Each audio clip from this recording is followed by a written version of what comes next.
গল্পের প্রধান চরিত্র বাঞ্ছারামের জীবনের মূলধন তার সাধের সাজানো বাগান।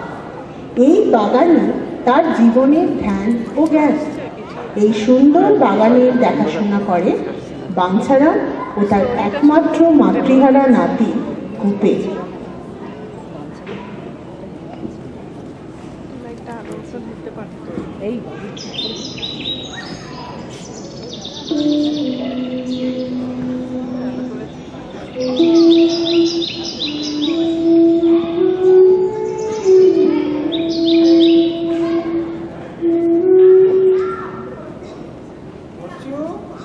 মানুষের ন্যায় গাছেদেরও খিদে লাগে, বুঝলি রূপা?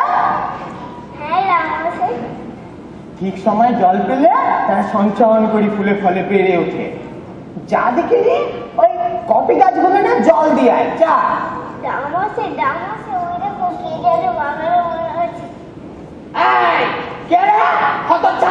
আমার বাগানে ঢুকলি?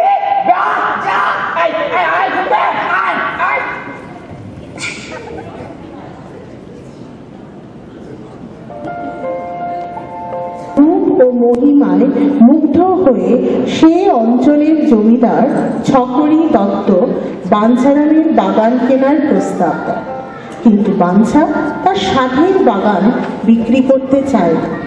এহেন পরিস্থিতিতে জমিদার ছকরি দত্ত নানা রকম ছল বল ও বহু রকম কৌশলে বাঞ্ছারামের বাগান দখলে অক্ষম হন এবং নিজের প্রাণ ত্যাগ করেন। রাগ